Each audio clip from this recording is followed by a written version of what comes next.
The desert wind carried sand like whispered secrets across Hagar's face as she worked near the entrance of Abraham and Sarah's tent.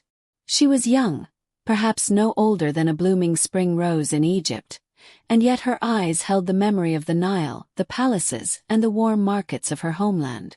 She had not come to Canaan by choice. A series of transactions, a journey with caravans, and the exchange of hands had brought her here. Abraham's household was vast. Servants hurried about, camels grunted under heavy loads, and the smell of roasted meat often filled the air. Hagar watched it all with quiet obedience. She was Egyptian in a Hebrew camp, a stranger among a people who served a single invisible God. Sarah, her mistress, had once been gentle, curious even about the young foreign girl in her service. But over the years, as Sarah's womb remained empty, her laughter faded. Her hands grew tight, her eyes sharp. One evening Sarah called Hagar inside. Her voice trembled, though her face was set. "Hagar, you will bear Abraham a child." The words felt like stones falling into a deep well. Hagar lowered her eyes, but inside her heart surged with confusion. She was a slave, her body not her own, her fate not hers to claim. But in the flickering lamplight, she saw a vulnerability in Sarah's face, the pain of hope deferred. So the decision was made. A decision that would shape nations. But as nights passed and Hagar became Abraham's concubine, the weight of the household shifted. Eyes lingered. Whispers followed her. And when her belly began to swell with life, a quiet pride budded in her heart. Pride Sarah felt like a dagger. It began with harsh words, sharp, subtle, and frequent. Sarah, once searching for comfort, now burned with jealousy. Every movement Hagar made became a provocation. Every sigh drew accusations. Every silence was interpreted as mockery. Abraham, torn between wife and concubine, remained painfully quiet. One morning, after a particularly fierce exchange, Hagar stepped out of the tent, hands trembling. The sun was rising, spilling gold over the land, but she felt only fire in her chest. She had been given to Abraham as a vessel, then hated for fulfilling the duty forced upon her. Treated as invisible until her presence was an offense. So she did the unthinkable. Ran. Past the grazing sheep. Past the last tent stake. Past the borders of safety. Her feet carried her into the wilderness, breath ragged, tears streaking her dust-covered face. She did not know where she was going, only that she needed to escape the cruelty that had become her daily bread. The desert was a harsh friend, but it was honest. Better the silence of sand than the scorn of a mistress. Hours passed. The heat thickened. Her water skin emptied. She moved on instinct, her hand resting on her growing belly, whispering apologies to the life inside her. By the time she reached the spring of water near Shur, so close to the border of Egypt, her strength crumbled. She knelt by the rippling surface, trembling. She thought she was alone. She wasn't. A voice broke the silence. Calm, clear, powerful. "Hagar, servant of Sarah, where have you come from? And where are you going?" She froze. No one in Abraham's camp called her by name anymore. No one in Egypt knew where she had gone. No traveler could know both her identity and her sorrow. Slowly, she lifted her head. Before her stood a figure. Not flames, not storm, but something like a gentle radiance wrapped in human form. An angel. Or more than an angel. "I am fleeing from my mistress," she whispered. The figure's presence brought warmth without heat, strength without force, compassion without pity. "Return to her," the messenger said, "and submit to her." Hagar's heart clenched. Return. To the cruelty, the shame, the humiliation. But the messenger wasn't finished. "For the child within you will become a great nation. Your son will be wild and free as the desert wind. Strong, enduring, unbroken. Promise. Not to Abraham. Not to Sarah. But to her. a promise given directly to a runaway slave woman. Tears welled and fell freely. Hagar felt something she had never felt in the tents of Canaan or the markets of Egypt. She felt seen.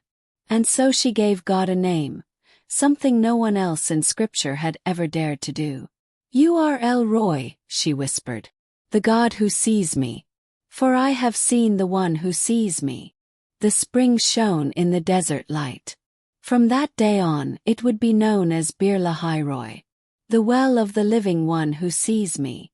And with renewed strength, Hagar rose and walked back toward the very place she had fled. When Hagar returned, Sarah's eyes widened, but said nothing. Abraham, ever caught between two worlds, looked relieved, though he did not understand the desert fire now burning behind Hagar's gaze. There was something different about her. She no longer moved like a slave defined by others. She moved like a woman seen by God. Months passed, and her belly grew. The household learned to live around the tension, though Sarah's glares still lingered like storm clouds. But deep inside, Hagar carried a quiet strength. Not pride, something deeper. Promise. When the child arrived, Abraham held him proudly. He named the boy Ishmael, "God hears," just as the angel had commanded. Hagar watched Abraham cradle her son, and for a moment she felt hope. But Sarah's eyes hardened with every coo from the child. Still, Hagar remembered. El-Roi sees. El-Roi hears. El-Roi keeps his promises. Even in a house divided by jealousy and silence. Years passed. Ishmael grew into a lively, bold boy. Quick-footed, sharp-eyed, as curious as a desert hawk. He loved his father. He brought laughter to the camp. But Sarah watched him with a tightening jaw. Then the impossible happened. Despite her age, despite every barren year, Sarah bore a son, Isaac. A miracle. Rejoicing filled the tents, but Hagar felt a familiar sting. Joy for Abraham, but new danger for Ishmael. For where two sons exist, inheritance becomes a battlefield. One afternoon, Ishmael laughed. Some playful gesture, a teasing word between half-brothers. But Sarah saw it as threat. Anger flashed, old wounds reopened, and she stormed to Abraham. "Cast out this slave woman with her son, for he shall not share the inheritance with my Isaac." Hagar felt the earth tilt beneath her feet as Abraham approached. Sorrow etched in the lines of his face. He offered bread, a skin of water, a silent apology. Then she was turned away. Again. Sent into the desert with her son. This time not by choice. The wilderness stretched before them like a grave of golden dust. But Hagar took Ishmael's hand and walked. She had done this once. She knew the desert. She knew the God who found her at a spring. But hours passed. The sun grew merciless. The water skin emptied. Ishmael stumbled. "I cannot watch," she whispered, placing him beneath a small shrub, barely enough to shade a child. She stepped away, the weight of grief pressing her from all sides. And she lifted her voice, sobbing, "Let me not see the death of my boy." The desert was silent. Then a familiar voice came. Not from before her, but from the heavens. "Hagar, what troubles you?" Her tears stopped mid-breath. "Do not be afraid, for God has heard the boy where he is." Her heart thundered. Her knees steadied. "Rise. Take the boy by the hand, for I will make him a great nation." She opened her eyes. And there, shimmering in the heat, was a well. Not illusion. Not memory. A real well flowing with life. She ran to it, filled the skin, watered Ishmael's lips, and held him close as his strength returned. God had seen them. Again. Ishmael grew strong, lean, sun-scorched, fearless. He became skilled with the bow, swift across the dunes. Hagar arranged a marriage for him from her people in Egypt, reconnecting him to her heritage, her language, her memories of home. And as years unfolded, Tribes formed around him. Caravans followed his sons. Nomads bore his name with pride. Nations rose from his lineage. Hagar lived to see what God had promised. Her son standing tall, a leader. A child once on the brink of death. Now father of a people.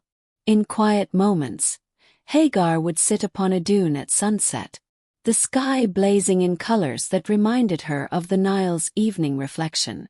And she would whisper, El-Roi, the God who sees. For she had been a slave, yet God saw her. She had been cast out, yet God found her. She had been invisible in men's stories, yet she was unforgettable in God's. Hagar, the woman who named God. The woman who discovered that even in the loneliest desert, you are never unseen.